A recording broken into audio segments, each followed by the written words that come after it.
क्या विकास देखना चाह रहे हैं और जो 15 वर्षों से लगातार विधायक हैं उनसे किस तरीके की अपेक्षा करते थे कि आप क्या विकास करेंगे। जी, अब अपेक्षा करना जनता की मूर्खता होगी। जी, कि हमारा जो देश है वो हिंदू राष्ट्र होना चाहिए, तो हमारे जो हिंदू हैं लगभग ये आए दिन बदल रहे हैं, इस बारे में इन लोगों ने हस्तक्षेप किया है, संविधान को संविधान नहीं रहने दिया। यहाँ इन लोगों का विजन ही यही है कि जनता अशिक्षित रहे, खाए पिए, हमारा 5 किलो अनाज ले, बस इसके बाद उसे वोट करें हमको। कहेंगे कि किस तरीके की जनता ये उम्मीद कर रही है, क्या इन्हें पढ़ने की आवश्यकता नहीं या फ्री में ही क्यों उम्मीद करते हैं, ये मेहनत नहीं करना चाहते, क्या कहना चाहेंगे। कांग्रेस को लाता या लाती हूँ तो कहीं ना कहीं ये चीजें होती हैं कि ठाकुर हमें निकलने नहीं देते, रास्ता जाम कर लेते हैं, तो कहीं ना कहीं इन सब चीजों से वो भयभीत पहले भी। इतना जरूर है कि इनको मैं पनौती जरूर मानता हूँ, कहूँगा अपशकुन है ये लोग। शिवराज सिंह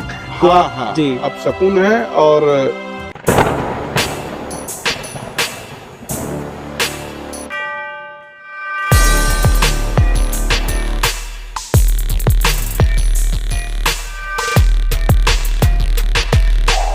नमस्कार, मैं रवि कुमार आपके साथ और आप देख रहे हैं तरंग 24 न्यूज। एक समाज सेवी के रूप में लोगों की मदद की जा रही है, जिनका नाम देवेंद्र मिश्रा है और गुड्डू भैया के नाम से यहाँ पर लोग जो है आपको जानते हैं और आपसे ही जो है सारी चीजों का आज परिचय करवाएंगे कि आप खुद बताएंगे कि यहाँ कब से हैं और कब से जो है जनता के बीच में बने हुए हैं। और सबसे बड़ी बात जो देखने को मिल पा रही है कि इस टाइम पर सबसे गर्मा गर्म अगर माहौल अगर देखा जाए तो गर्मा गर्म माहौल इस चीज का है कि अब सामने चुनाव आ रहा है, चुनाव के मुद्दों पर भी बात होगी और देखा जाएगा कि समाज में जो आपने छवि बनाई उसका क्या प्रतिफल देखने को मिलता है और जनता आपसे क्या उम्मीद करती है। पहले तो बहुत बहुत धन्यवाद कि आपने मुझे वक्त दिया। तरंग 24 न्यूज पर आपका स्वागत है। भैया, क्या देखा जा रहा है इस टाइम पर आपके इस बढ़ौरा क्षेत्र में, बहुत नाम भी आ रहा आपका कि इस बार हो सकता है कि आप भी कहीं ना कहीं जनता के इस समाजसेवी रूप में आप भी पार्टी ज्वाइन कर लिए हैं। लगभग 4-5 महीने बताया जा रहा कि आप पार्टी आपने ज्वाइन किया, क्या कहना चाहेंगे यहाँ पर कि जनता क्या किस रूप में आपको देखती है। सबसे पहले तो पांडे जी आपको बहुत बहुत धन्यवाद। आपने हमारी बातों को जनता के बीच में रखने के लिए आप तरंग न्यूज 24 के माध्यम से आपने अवसर दिया, इसके लिए बहुत बहुत धन्यवाद। राजनीति में ये ठीक आपने बोला कि हमने अभी पार्टी को लगभग पद के रूप में जी तो अगर नवंबर दिसंबर से हमने काम करना स्टार्ट किया है। बाकी पार्टी से हमारी बहुत पहले से इसमें रुचि रही है और लगभग जो जितने क्षेत्रीय चुनाव हुआ करते थे उसमें कांग्रेस के लिए हमारी हमेशा से सहभागिता रही जी। तो अब जहाँ ग्रामीण क्षेत्र की बात है तो हम ये नहीं मानते हैं कि बढ़ौरा ग्रामीण है, बढ़ौरा सीधी लगा हुआ है जी और जिले की राजनीति से आदमी बराबर रूबरू होता रहता है और उस हिसाब से पार्टी के लिए हम अपने अंदर से ये हमारी वो हुई कि हम ठीक है पार्टी के लिए अब जिले स्तर पर काम करेंगे और समाज के लिए पार्टी के माध्यम से जो कुछ हो सकेगा तो मैं समाज के लिए करूँगा। अभी आप क्या देख रहे हैं समाज में, आपने जो पहचान बनाई है और जो आपको गुड्डू भैया के नाम से जो लोग जानते हैं, आप तक आते हैं, मदद की जो उम्मीद करते हैं, मदद भी मिल रही है उनको, तो कहीं ना कहीं जनता का ये भी है कि आप एक नेता के रूप में कहूँ या विधायक के रूप में कहूँ, ये भी उम्मीद जो जता रही है, इस पर आप क्या कहना चाहेंगे। मतलब आपको अगर मौका मिलता है तो आप बनना चाहेंगे या नहीं। पांडे जी, ये तो निश्चित है कि कार्यकर्ता छोटा हो या बड़ा हो, किसी भी दल में किसी भी पार्टी में यदि वो अपनी सक्रियता दिखाता है तो निश्चित है उसका कोई विजन होता है जी और उस विजन के परिप्रेक्ष्य में वो काम करता है। सफलता असफलता अलग चीज है जी। रही बात तो पार्टी से नेतृत्व करने का, तो यदि पार्टी नेतृत्व करने का अवसर देती है तो मुझे ऐसा लगता है कि अभी तक व्यक्तिगत अपनी सीधी विधानसभा की मैं बात कर रहा हूँ, सबसे बेहतर करने का प्रयास करूंगा और ये अपने अंदर आत्मविश्वास भी है।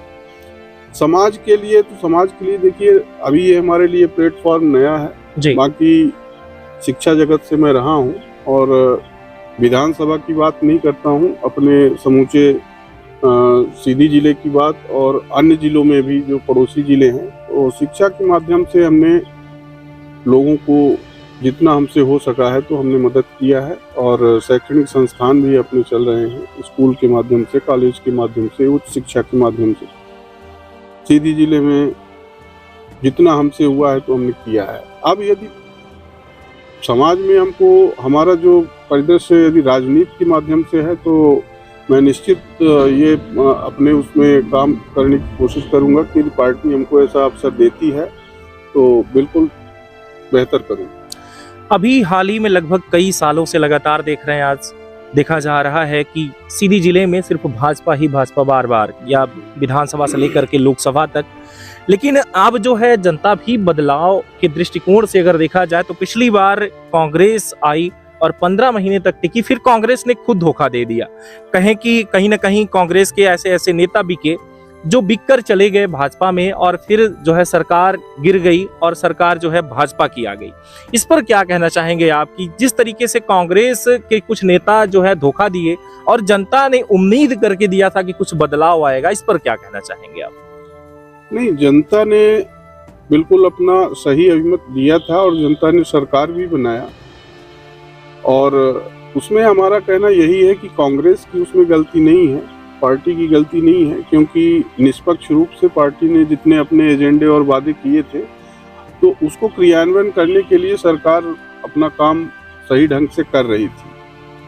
अब रही बात सरकार ना चल पाने की और 15 महीने के बाद सरकार, तो ये किसी से बात छिपी नहीं है, एक अकेला मैं इस चीज को बोल रहा हूँ। आप लोगों को पता है कि भाजपा में जो ये खरीद फरोख्त की वो है, तो ठीक है, हमारे पार्टी में भी हम जो भी नेता बीच से गए तो वो कमजोरियां थी अपनी, उसको हम एक्सेप्ट करते हैं। लेकिन भाजपा ने सरकार यदि तोड़ करके और विधायकों को खरीद करके उसने सरकार बनाया तो मैं ये नहीं मानता हूँ कि वो सरकार है जी। और जनता उस बार भी इनको निगलेक्ट किया था और इस बार डबल स्पीड के साथ वो भाजपा से अंतर बना के चल रही है। लेकिन अभी जो हाल ही में लाडली बहना योजना को लेकर के बार बार कांग्रेस टारगेट कर रही है कि अभी तक कभी बहनों की तरफ उन्होंने नहीं देखा, अब जो है बहनों की तरफ देखने का प्रयास कर रहे हैं जब सामने चुनाव आ रहा है। इस पर क्या कहना चाहेंगे? जो कांग्रेस बार बार टिप्पणी कर रही है, सिर्फ आज देखा जा रहा है कि 5 जून तक ये था कि लाडली बहना योजना के अंतर्गत जो पैसा है 1000 रुपए हर बहनों के जो अकाउंट में जाने वाला है, तो जो ये कांग्रेस का बार बार इस बात पर टिप्पणी, आप क्या कहना चाहेंगे कि क्या वाकई में आपको लगता है कि सिर्फ अब जब चुनाव आ रहा है तभी बहनों के ऊपर नजर इनकी पड़ रही, बाकी पहले ऐसा नहीं था, तो क्यों? तो इसमें कहना क्या है, ये तो स्पष्ट है कि ये जब चुनाव आता है तभी इनके सारे चुनावी वादे, प्रोपोगंडा और ये जुमले जितने होते हैं उनका ये इनके अस्त्र हैं और इनका ये प्रयोग करते हैं और जनता को बरगला करके और वोट कलेक्ट करेंगे। बाद में 5 साल तक इनके चाहे मंत्री हो चाहे विधायक हो और सिर्फ उनको अपना विकास करना है, बाकी जनता से उनको मतलब नहीं है। ठीक है, 1 महीने दे देंगे, 2 महीने दे देंगे, कोई भी ऐसा घोषणा करना और जनता को बरगलाना, ऐसी योजना तो पहले उसको आप उसका कैबिनेट में और उसके साथ फिर उसका एक बजट आवंटन हो जी, है ना, और स्टेज से घोषणाओं को वो कर देना और जनता को बरगलाना, ये हम इसको नहीं मानते हैं कि ये लाडली बहना योजना ये सिर्फ इनका एक चुनावी जुमला है। सीधी में आप क्या देख रहे हैं और क्या उम्मीद है सीधी से आपको कि अगर उतरते हैं मैदान में तो जनता आपसे क्या उम्मीद करती है? किन मुद्दों को लेकर के आप जनता के बीच में जाएंगे कि आप सीधी के इस तरीके से विकास करेंगे? सबसे पहली बात तो ये है कि भाजपा जिस विकास की बात करती है जी, तो इनका विकास इनकी गोदी से नीचे उतरा नहीं। और सीधी में यदि कोई पढ़ा लिखा व्यक्ति, आप भी हैं, आप भी देख रहे हैं कि इन 15 सालों में सीधी ज्यों का त्यों उसी स्थिति में है जी। तो विकास तो कहीं है ही नहीं और इनके पास कोई मुद्दा भी नहीं है बात करने के लिए, क्योंकि ये विकास के नाम पे अभी आपने देखा होगा कि बीजेपी के नेताओं ने विकास यात्रा, तो जनता ने इनको पूरी तरह से इनका बहिष्कार किया। और वैसे भी देखा जाए तो सीधी में यदि करने वाला हो करने वाले को काम की वो नहीं है, मुद्दा नहीं ढूंढना पड़ता है। सीधी में यदि किसी को करना है तो इतने सारे मुद्दे हैं, इतने सारे क्षेत्र हैं काम करने के लिए कि जिसमें सीधी वाकई में विकसित एक महानगर तरफ यदि उसको आप ले जाना चाहें तो क्यों नहीं। आज रीवा देखिए बगल में, अन्य शहरों को देखिए, सीधी में कुछ भी नहीं है, कुछ भी नहीं है विकास में। अब रही बात गिनाने की तो बहुत सारी बात है, चाहे वो शिक्षा का क्षेत्र हो, चाहे स्वास्थ्य का क्षेत्र हो, औद्योगिक क्षेत्र हो, किसी भी क्षेत्र में जाएं तो सब 0/0 है। सीधी में आपके दृष्टिकोण से क्या लगता है कि क्या ऐसी वजह होगी जब सीधी का विकास हो पाएगा? वजह तो देखिए, सबसे पहले हमने पहले ही बता दिया है कि यदि जिसके पास करने की क्षमता हो, वो सीधी के लिए कुछ करना चाहता है, तो निश्चित है कि सीधी के लिए सब किया जा सकता है, चाहे वो बेरोजगारी हो। हम कहते हैं ठीक है विकास, तो यदि विकास आपने किया है तो फिर ये महंगाई क्यों बढ़ रही है जी? विकास यदि आपने किया है तो बेरोजगारी का प्रतिशत इतना तेजी से क्यों बढ़ रहा है? तो विकास में आप स्वास्थ्य में लीजिए तो स्वास्थ्य में आज भी वही स्थिति बनी हुई है कि ना तो कहीं 100 वाहन है, ना डॉक्टर है, पेशेंट माने एक रेफर करने का अड्डा बन गया है सीधी हॉस्पिटल। कहीं से भी कोई मरीज आए बस रेफर कर दो, और जाके आप रीवा में हॉस्पिटल की संख्या देख रहे हैं मरीजों की, सीधी में कुछ भी नहीं है। हमारे हिसाब से यदि ऐसा मौका मिलता है तो अपना एक प्लान है, उस हिसाब से सीधी में काम करने के लिए हम कहते हैं स्मार्ट सिटी के नाम पे इन लोगों ने पैसा खाया। स्मार्ट सिटी के नाम पे बताइए सीधी में क्या हुआ है? आज सीधी में एक ऑडिटोरियम नहीं है जी। पैसा आपको आया था तो आप मानस भवन को ही वहीं पे आप ट्रिप्लेक्स बना सकते हैं उसको, उसमें एक ऑडिटोरियम होना चाहिए, थिएटर होना चाहिए। जो ये आपका सूखा नाला है, तो उस टाइम पे अभिषेक सिंह कलेक्टर जब थे तो उस टाइम पे ये था कि नाला के अगल बगल जो है तो उसमें एक वो बनाया जाएगा जहाँ की जितने ये ठेला खुमचा और ये जितने छोटे व्यापारी हैं इनको यहाँ शिफ्ट करना है। मार्केट का एक तरह से सिटी का सौंदर्यीकरण भी होगा और साथ में ये ट्रैफिक और जाम की जो स्थिति बनती है, आज ऑटो रिक्शा वालों के लिए कोई निर्धारित स्टैंड नहीं है, बस इनको क्या है कि वसूली करने का ठेका इन्होंने दे दिया या जिस तरह से हो, ट्रैफिक की स्थिति वही बनी हुई है। तो सिटी में यदि आप उसमें स्मार्ट सिटी के तहत देखा जाए तो सीधी का सौंदर्यीकरण इन लोगों ने किसी भी प्रकार से, बस वही थोड़ा जितना आप देख रहे हैं कि एक पुल अभी भी उसी अवस्था में मतलब पड़ी हुई है, उसके नीचे जितना आपको दाएं बाएं से इनका सब सौंदर्यीकरण करना था वो भी उसी हालत में है। तो मेरा मानना है कि इन लोगों ने किया कुछ नहीं, और यदि ऐसा करने वाले को यदि मौका ऐसा मिलता है तो वो हम बेशक करके दिखा सकते हैं।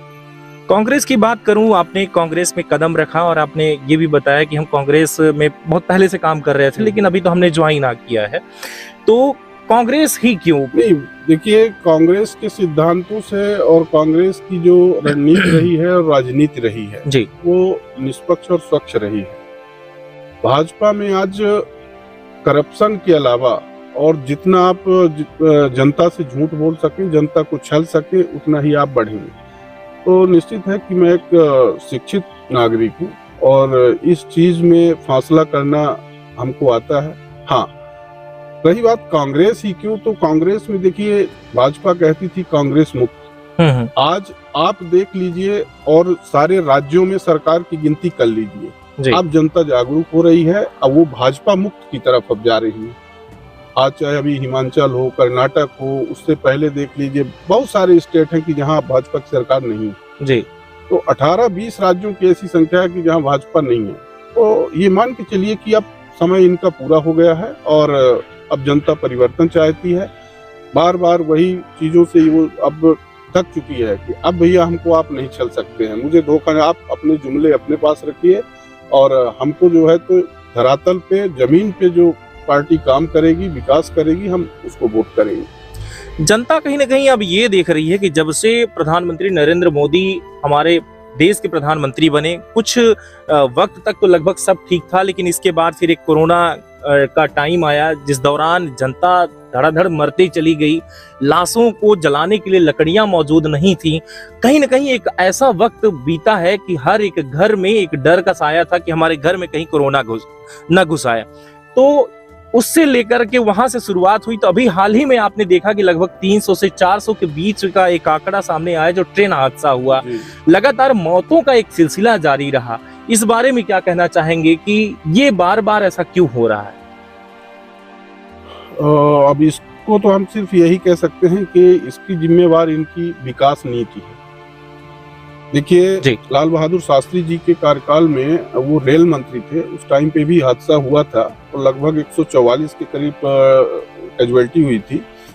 उन्होंने तुरंत अपना त्याग पत्र दिया था। 1999 में भी इसी तरह से घटना हुई थी जिसमें करीब 199 कैजुअल्टी हुई थी और उस टाइम पे रेल मंत्री शायद नीतीश कुमार जी थे, उन्होंने भी तुरंत त्याग पत्र दिया। लेकिन यहाँ इतनी बेशर्मी की हद हो गई है कि इतनी सारी कैजुअल्टी होने के बाद इतने लोग मारे गए और अभी भी ये लोग ना तो प्रधानमंत्री, मतलब त्याग पत्र का, इस्तीफा का कहीं से इनका नाम ही नहीं आ रहा। विपक्ष का काम है मांगना, विपक्ष तो मांगेगा ही जी, लेकिन आपका फर्ज क्या बनता है? आप तो ये कह देंगे कि इसमें जनता का ही दोष है, जनता टिकट खरीदती नहीं तो ट्रेन चलती नहीं।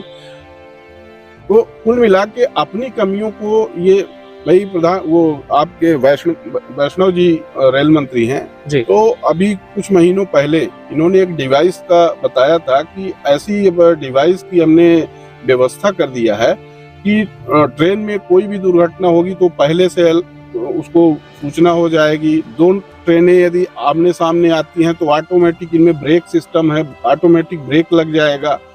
ये सब सारी डिवाइस कहाँ गई?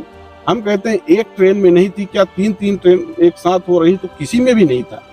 तो कुल मिला के कुछ नहीं, इनका ढपोल की सब सारी चीजें हैं, ना तो कोई डिवाइस है ना कोई सिस्टम है। जनता को माइक के सामने खड़ा अपनी मीडिया के जो इनकी मीडिया है उनके माध्यम से जनता को मुखिया बनाना। यथार्थ में इनके पास ना तो कोई डिवाइस है, ना कोई सिस्टम है, ना कहीं विकास है, कुछ भी नहीं है।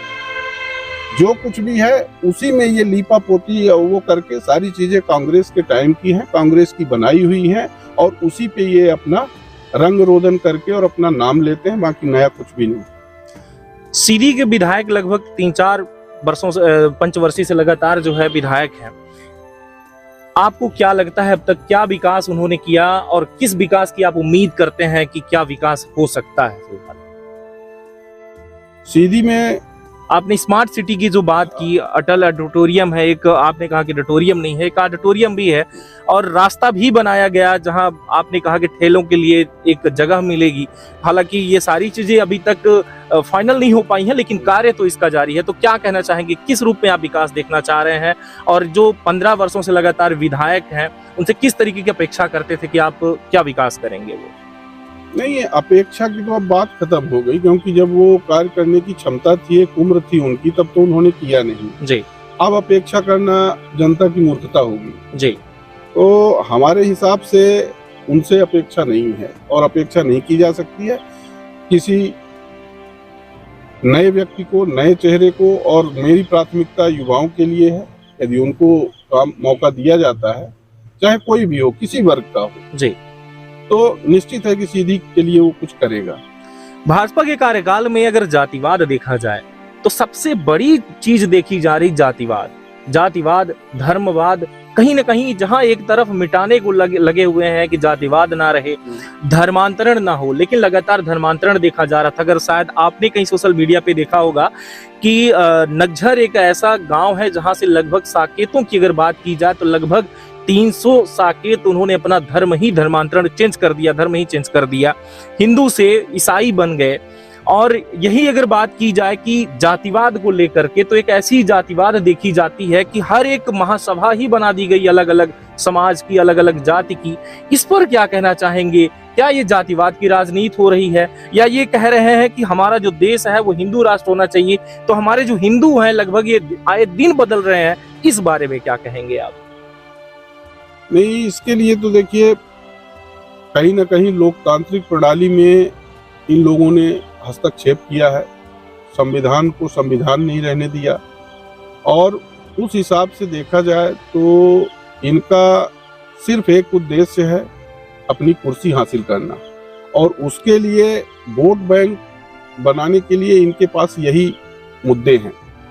कहीं बजरंगबली जी, कहीं राम सीता, कहीं हिंदू मुस्लिम, कहीं भारत पाकिस्तान। तो इनको तो सिर्फ इतना है कि हर वर्ग को टुकड़ों टुकड़ों में डिवाइड करो और उसके बाद उन पे अपना आधिपत्य बनाओ और वो सिर्फ हमको वोट करें। और कुल मिला के हमारा कहना तो ये है कि चाणक्य नीति में ही हमने पढ़ा था जी कि किसी भी राष्ट्र को यदि बर्बाद करना हो तो सबसे पहले वहाँ की शिक्षा व्यवस्था को आप तोड़ दीजिए, वो खुद ब खुद बर्बाद हो जाएगा। तो यहाँ इन लोगों का विजन ही यही है कि जनता अशिक्षित रहे, खाए पिए, हमारा 5 किलो अनाज ले, बस इसके बाद वो सिर्फ वोट करे हमको। लेकिन जनता तो उम्मीद ही इस चीज की करती है कि सरकार मुझे ये चीजें मुफ्त में दे, ये चीजें मुफ्त में दे।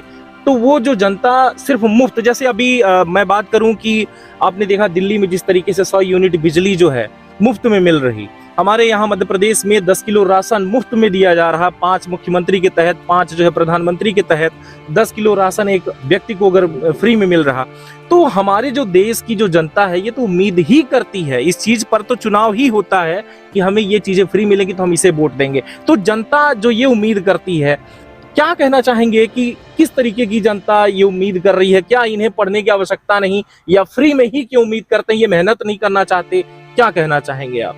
नहीं, इसके लिए तो अब आपको ही कुछ फ्री भी मिलेगा तो क्या आप मना कर देंगे? लेकिन फ्री का बात ये है, जैसे अभी आपने कहा, हम समझ रहे हैं, जी जी, ये ऐसा है कि निश्चित है कि जो व्यक्ति पात्र हैं और जिनको आवश्यकता है उस चीज की, तो ये किसी भी कोई भी सत्ता हो उसका फर्ज बनता है कि वो उसकी मदद करे। हाँ, अब हमारा सिर्फ ये है कि किसी चीज को आप वोट बैंक के लिए आपको इस स्तर पे कि आपका प्रदेश की हो या देश की अर्थव्यवस्था ही, खजाना ही खाली हो जाए जी, तो ऐसी राजनीति नहीं करनी चाहिए।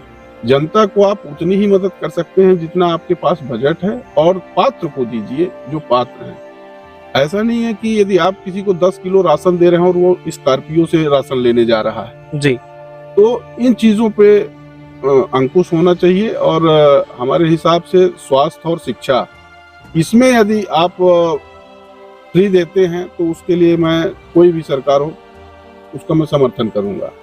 बिल्कुल, आपका कहना जायज है कि आखिर में जो लायक हो उसी को दिया जाए, जो लायक नहीं है उन्हें आलसी क्यों बना दिया जाता है। देश में हमारे जो युवा है वो भी सारी चीजें मुफ्त में ही पाने का प्रयास कर रही, और सबसे बड़ी चीज कि सरकार नौकरी तो किसी को दे नहीं रही, सिर्फ मुफ्त में राशन देती जा रही, जिसको लेकर के लोग घर में ही बैठे रहते हैं, घर से बाहर निकलना तक लोगों को पसंद नहीं है।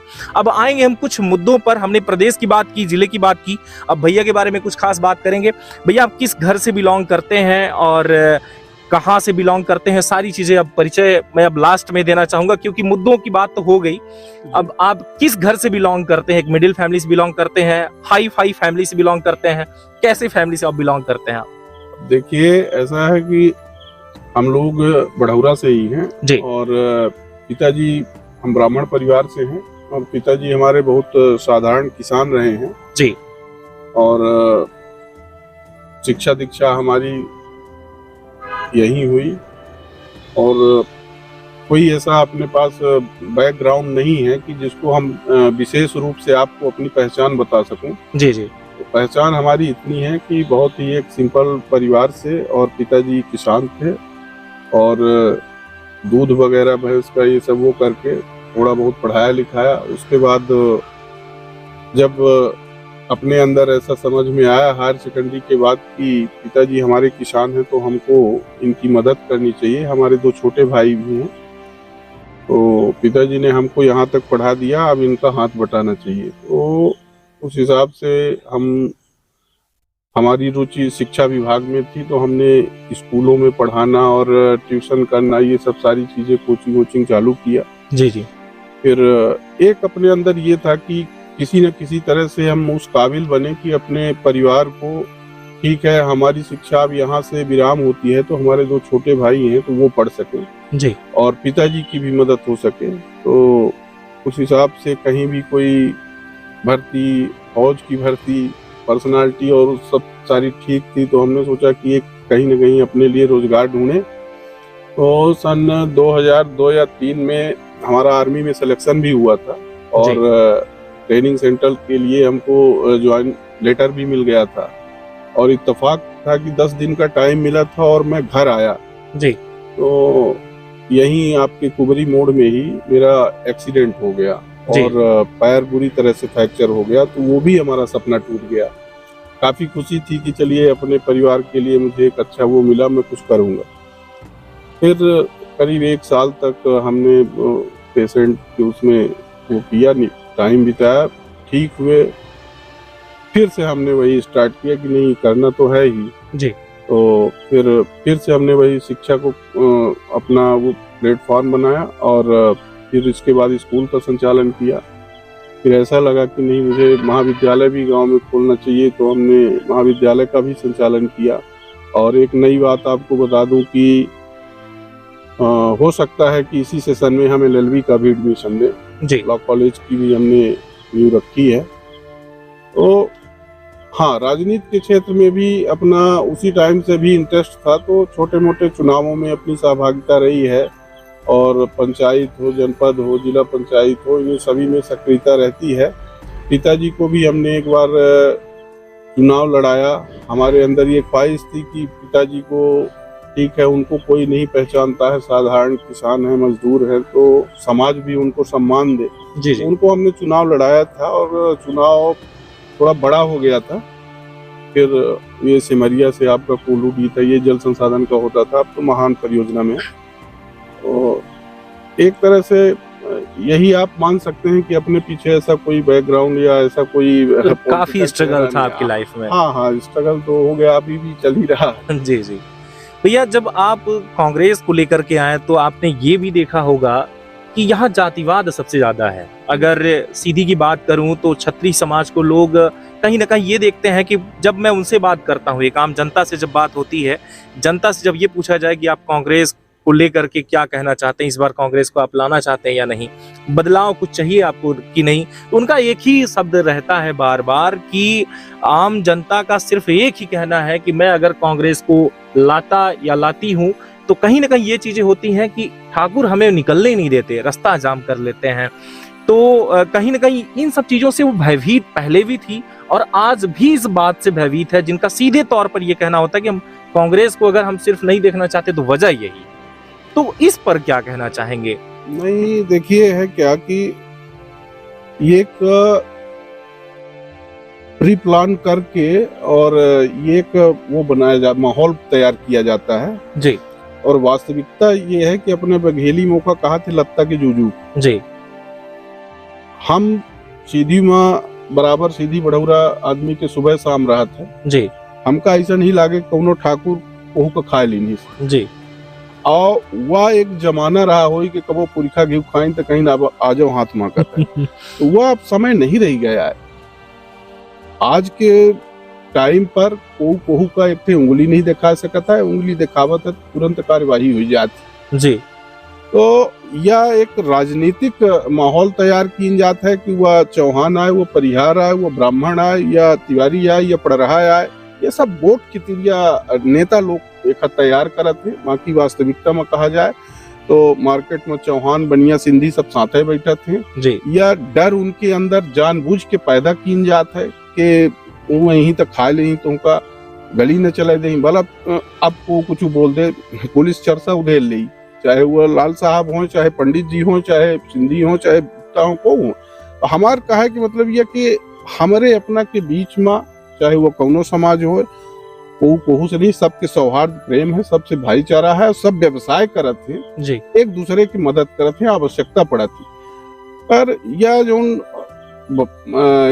समाज में जहर घोला जाता है या प्रोडक्ट नेतन के द्वारा तैयार की जाता है और जाहिर के माथे हूँ आज जेकर बात कही तो सीधी के व्यक्तिगत बात कह रहे हैं जी। और वहीं पर वोट बैक कलेक्ट करते हैं, फलाने तो फलाने सिंह का कहीं के अपन वोट दायर है होएगा, फिर दूसरा वर्ग दिखिस तो कहिस कि अरे ये तो ठीक है। तो वो कितनी घटिया मतलब हमारा तो इस तरह की राजनीति को हम अच्छा नहीं मानते हैं। जी जी कि समाज को आप डिवाइड करो, फिर दूसरे से लड़ाओ, तो ये ऐसा नहीं। विकास काम करिए, काम के आधार पे जनता से वोट मांगिए। अब आपको तो पता चल ही रहा है, इस बार विधानसभा में जनता तैयार है, कमर कस के खड़ी हुई है, बता देगी कि आपने कितना विकास किया है और कितना लोगों को संरक्षण दिया है। जी जी क्योंकि विकास हुआ है तो आपके प्रशासनिक, चाहे वो पटवारी हो, चाहे तहसीलदार हो, चाहे जनपद हो, चाहे सब आपके सिस्टम के आदमी बैठे हुए हैं और सबको आपने फिक्स कर दिया है। इतना आपको राजस्व कलेक्ट करना है और मेरा हिस्सा पहुंचा देना है। जी जी इसके अलावा इनका विकास कहीं भी नहीं दिखेगा। एक कोटेदार तक इसमें लिप्त है। अब रोजगार सहायक को नहीं छोड़ा है इन लोगों ने। जी जी तो ये इनका विकास है। तो जनता इस चीज को भली भांति अवगत हो गई है कि अब आपके बस की बात नहीं है, अब कुर्सी छोड़िए, आगे चलिए, अब दूसरे को मौका दिया जाए। जी जी सीधी विधानसभा 77 की अगर बात की जाए तो यहाँ पर भी एक चीज देखने को मिलती है। लगभग कई वर्षों से अगर बात किया जाए तो अगर कांग्रेस और बीजेपी आमने सामने हो तो ब्राह्मण अगर उधर है तो इधर भी ब्राह्मण है। क्या लगता है कि अगर कोई छत्री होगा तो अगली इस बार जो है तो छत्री को मौका दिया जाएगा? क्या आपस में सिर्फ एक टकराव सिर्फ जाति जाति का रहेगा? इस पर क्या कहना चाहेंगे आप? नहीं, इस पे सीधी विधानसभा में तो देखिए ये पहले से चला है, तो माइंड सेटअप पब्लिक के वोटर्स के दिमाग में ये है ही। जी और जहाँ तक हमारा वो है कि यदि भाजपा अपना प्रत्याशी यदि ब्राह्मण बनाती है तो कांग्रेस में भी ब्राह्मण प्रत्याशी ही होना चाहिए, जी और यदि भाजपा छत्री करती है तो कांग्रेस भी छत्री। यही बात जो है जनता कहीं ना कहीं सोचती है कि आखिर में ऐसा होता क्यों है कि अगर बीजेपी में अगर कोई ब्राह्मण हो तो कांग्रेस में भी ब्राह्मण होता है, और अगर वहां कोई छत्री होगा तो यहाँ भी छत्री। ये वजह क्या है इसकी? हमने बताया ना कि कोई भी चीज जब उसमें आ जाती है, माइंड सेटअप हो जाता है, तो उसको थोड़ा चेंज करने में टाइम लगता है। और कोई ये अप्रत्याशित बात नहीं है। जी जी छत्री को ब्राह्मण हरा सकता है और ब्राह्मण को छत्री हरा सकता है। जी कोई अदर वर्ग भी कर सकता है। तो हमारा तो सिर्फ यही है कि पार्टी किसी को भी शीर्ष नेतृत्व प्रत्याशी घोषित करती है तो एक तरह से हम पार्टी के लिए काम करेंगे। चाहे कोई भी कैंडिडेट आए, हमको काम करना है, हमको मौका मिलता है तो हम भी अपनी पार्टी से यही अपेक्षा रखते हैं। युवाओं को लेकर के क्या कहना चाहेंगे आप? एक कहीं ना कहीं खुद विद्यालय चला रहे हैं, महाविद्यालय चला रहे हैं, तो युवा पढ़ लिख कर सीधी में इस टाइम पर सबसे ज्यादा देखा जाए तो नशे के व्यापार में है या फिर खुद नशेड़ी है। तो इनके लिए कोई मार्गदर्शन नहीं दिख रहा उन्हें।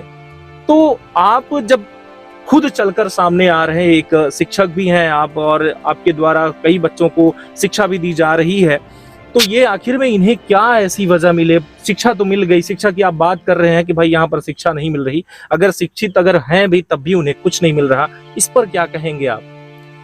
देखिए, जहाँ बेरोजगारी की बात है तो सीधी सी बात है कि यदि आपके पास संसाधन नहीं है जी, और ठीक है सीधी में नहीं है, लेकिन जो सक्षम है तो वो इंदौर, कोटा, बाहर जाकर के जो पढ़ाई पूरी करके भी आ रहे हैं, इतनी महंगी पढ़ाई हो गई है, तो निश्चित है कि उनका ये रहता है कि छोटी मोटी भी हमको प्राइवेट कंपनी में भी जॉब मिल जाए तो एक अपना सिस्टम चलने लगेगा।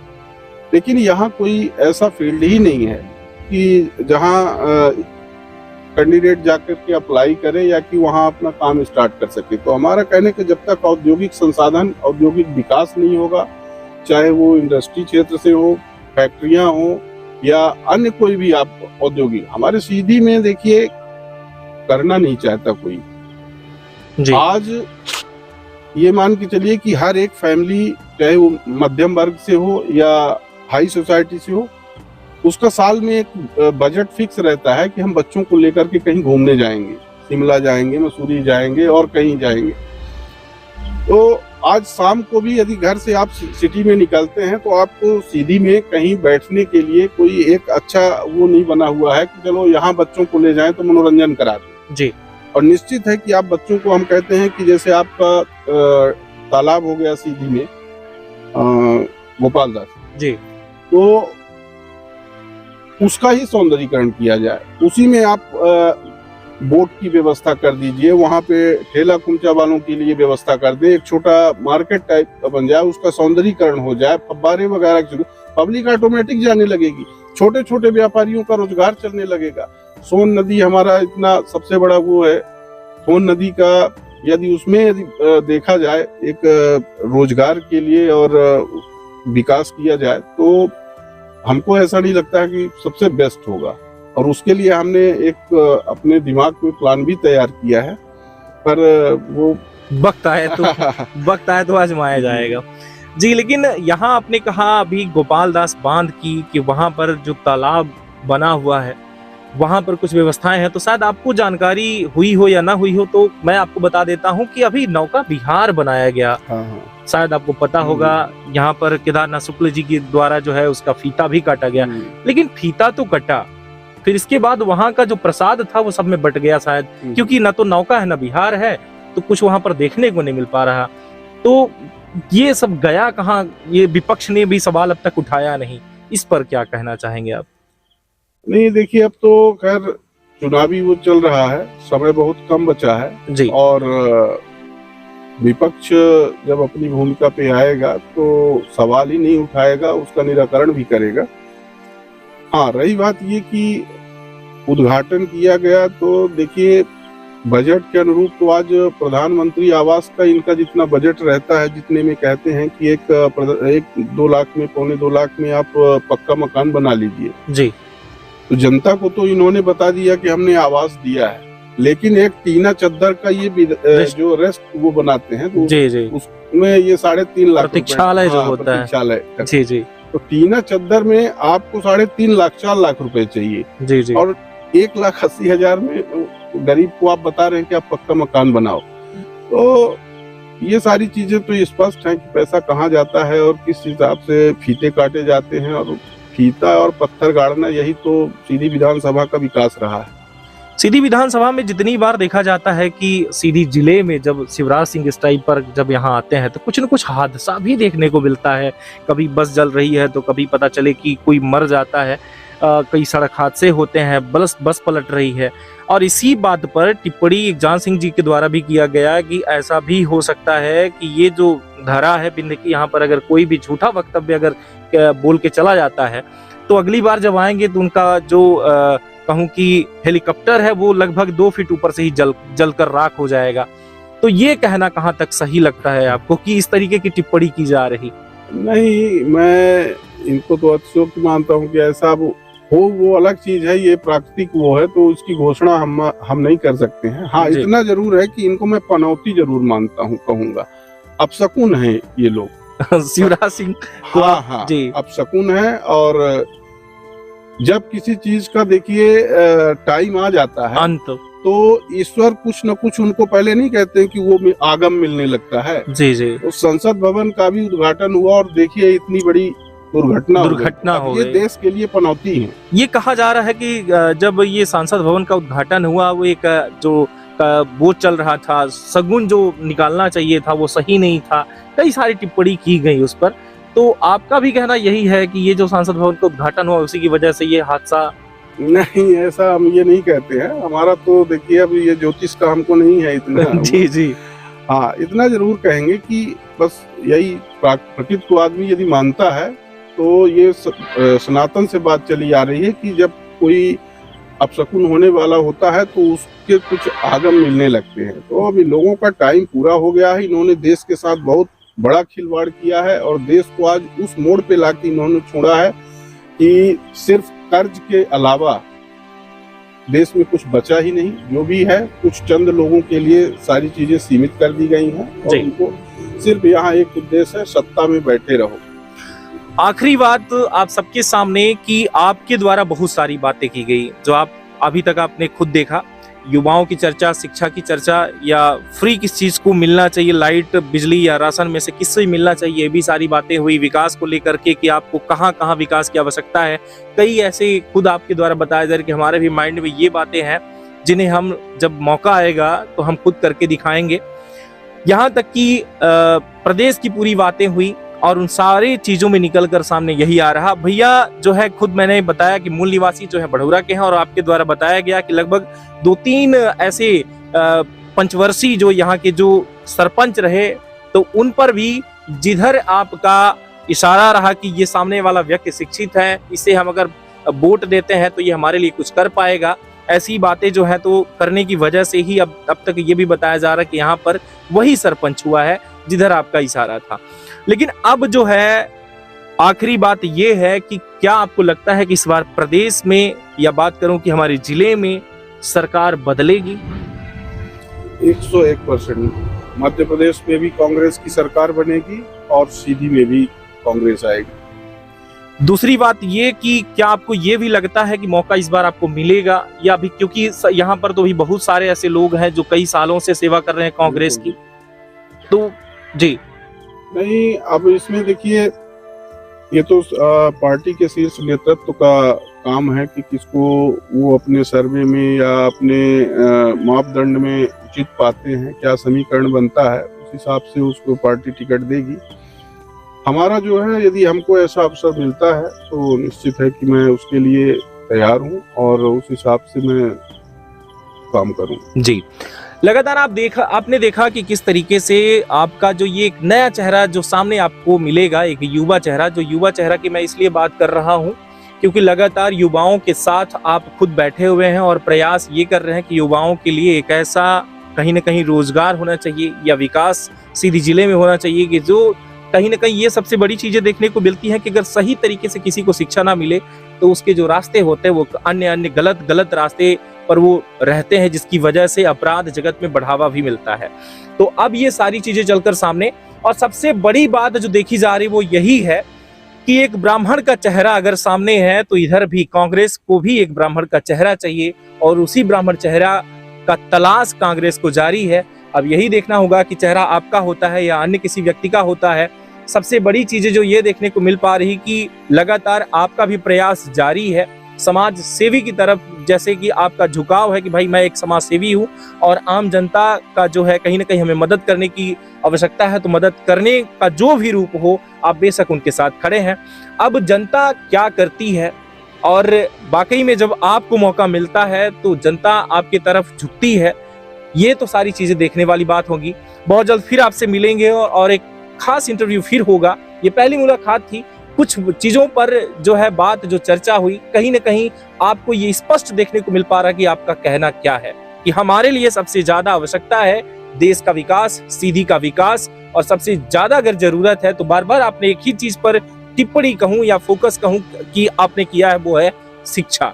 लगातार बने रहे तरंग 24 न्यूज पर, और भैया आपका बहुत बहुत धन्यवाद जो आपने वक्त दिया, और लगातार आप देखेंगे फिर से एक ऐसी मुलाकात होगी जहां पर हमारे द्वारा एक बड़ी तैयारी होगी और आपके द्वारा भी एक तैयारी होगी जब जल्द चुनाव नजदीक आएगा। फिर से एक मुलाकात के साथ मिलते हैं आपसे। बहुत बहुत धन्यवाद, नमस्कार, जय हिंद।